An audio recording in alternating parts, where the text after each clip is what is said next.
நண்பர்களே, நம்ம இன்றைக்கி என்ன பார்க்க போகிறோன்னா, முகலாயர்ஸில் வந்து ஜாகுருதீன் முகமது பாபர். முன்னாடி வந்து சின்ன சின்ன ஷார்ட்கட்டாக போட்டிருப்பேன். நீங்கள் அதை வந்து பார்க்கலனா போய் பார்த்துக்கோங்க. இப்போ வந்து நான் என்ன பார்க்க போகிறேன்னா, ஃபுல்லாக நான் உங்களுக்கு வந்து ஒரு வீடியோவாக அப்லோட் பண்ணிடுறேன், பாருங்கள். மத்திய ஆசியாவின் உஸ்பெக்குகள் துர்க்கிய பகுதியில் வாழ்ந்தவர் தான் யாருன்னா பாபர். ஓகேங்களா.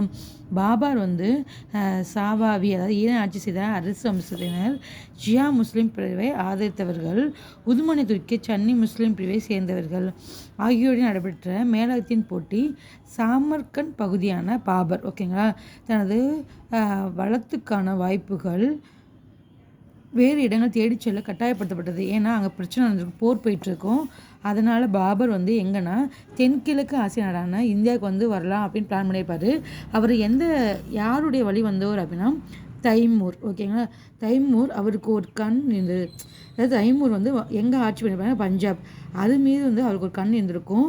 அதனால் 1519 to 24க்கும் இடையே அவர் வந்து எந்தெந்த இடத்துல வந்து போர் பண்ணி அதை பண்ணியிருப்பான்னா பேரா, சியால்கோட், லாகூர் ஆகியவற்றின் மீது படையெடுத்து இந்துஸ்தானத்தை கைப்பற்றியவர். ஓகேங்களா. அப்போ வந்து என்னென்னா இந்துஸ்தான் அரசு சூழலும் அவருடைய துணிச்சல் நடவடிக்கைக்கு சாதமாக இருந்தது. காபூல், கஜினி ஆகியவற்றை கைப்பற்றிய பாபர் சிந்து நதியை கடந்து ஒரு சிறிய அரசை ஏற்படுத்தினார். இந்தியாவின் மீது படையெடுப்பதற்கான காலமும் கணிந்தது. லோடி வம்சத்துக்கிடையே போர் போயிட்டுருக்கும். யார் வந்து ஆட்சி பண்ணாங்க, இப்ராஹிம் லோடிக்கும் தௌலத்துக்கான் லோடிக்கும். அது தௌலத்துக்கான் லோடியும் வந்து போய் யார்கிட்ட ஹெல்ப் கேட்டுறாங்க, பாபர்கிட்ட தான் ஹெல்ப் கேட்டிருப்பாங்க. பாபர்கிட்ட தான் ஹெல்ப் கேட்டிருப்பார். அப்போ என்ன பண்ணியிருப்பாருன்னா, பாபர் வந்து தன்னோட 1526 பீரங்கி படை யூஸ் பண்ணி இப்ராஹிம் லோடியை தோற்கடிச்சு தௌலத் கான் லோடி, ஓகேங்களா, அவருக்கு வந்து அந்த இடத்த வந்து கைப்பற்றி கொடுத்துருப்பாரு. அவர் தான் வந்து அடுத்த அரசாட்சி ஆள்வாங்க. ஆனால் தௌலத் கான் லோடி என்ன பண்ணியிருப்பார் அப்படின்னா, அது வந்து ஒப்பந்தத்தைப்படி அவர் வந்து பாபருக்கு ஹெல்ப் பண்ணாமல் அவருடைய உறுதிமொழி வந்து பின்வாங்கியிருப்பார். அதனால் வந்து அவர் தௌலத் கான் லோடியையும் பாபர் வந்து போர் செஞ்சு லாகூரை கைப்பற்றியிருப்பார். அப்போ தான் வந்து என்ன நடந்திருக்கும், முதலாம் பானிபட் போர் நடந்திருக்கும். ஏப்ரல் 21, 1526. இது யாராக கிடையாதுன்னா பாபருக்கும் இப்ராஹிம் லோடிக்கும். ஓகேங்களா.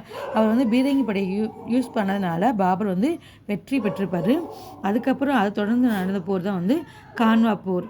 இதில் வந்து 1527 யாராக நடந்ததுன்னா பாபர் மேவாரின் அரசனும் ராஜஸ்தான் மாலம் ஆகிய பகுதிகள் பெரும் செல்வாக்கு பெற்றிருந்த திகழ்ந்த சித்தூரின் ராணா சங்காவுக்கும் இடையில போர் நடந்திருக்கும். கான்வா என்னும் இடத்துல வந்து தேர்வு செய்தனர். ஓகேங்களா. அது எங்கே இருக்குன்னா ஆக்கருக்கு அருகே உள்ள கான்வா இடத்துல வந்து போர் செஞ்சுருப்பாங்க.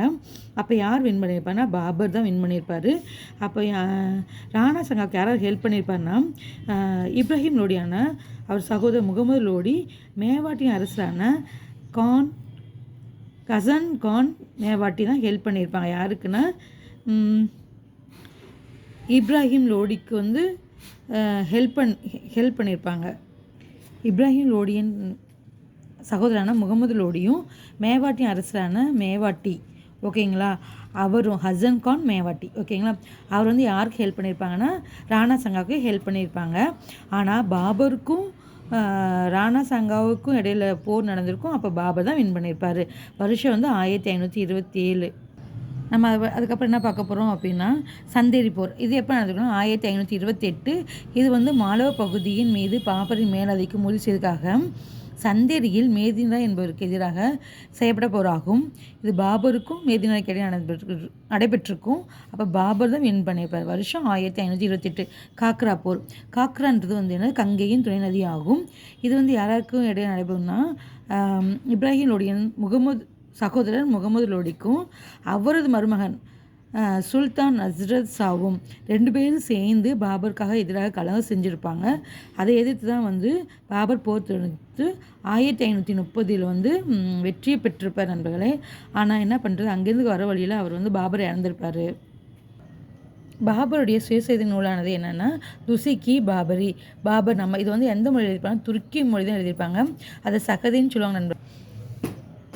முகலாய பேரரசர் அக்பர் வேண்டுகோளுக்கு இணங்க அதை வந்து அப்துல் ரஹீக் கான் வந்து அதை வந்து பாரசீக மொழியில் மொழிபெயர்த்திருப்பார். ஓகேங்களா. அவர் இந்தியா பற்றி என்ன சொல்லியிருப்பார் அப்படின்னா, துசிகி பாபரில் இந்துஸ்தானத்தின் தலையாய மேன்மை எதுவெனில் இது ஒரு மிகப்பெரிய நாடு, பெருமளவிலான தங்கத்தையும் வெளியையும் கொண்டுள்ளது. இந்துஸ்தான் மற்றொரு வசதி யாதெனில் இங்குள்ள தொழிலாளர்கள் ஒவ்வொரு தொழிலுக்கும் ஒவ்வொரு பிரிவுக்கும் அதிகமான தொழிலாளர்கள் இருக்காங்க. அவங்க வந்து கடுமையாக உழைக்கிறாங்கன்னு சொல்லிட்டு அந்த புக்கில் எழுதியிருப்பாங்க. நண்பர்களே, லைக் பண்ணி சப்ஸ்கிரைப் பண்ணுங்கள்.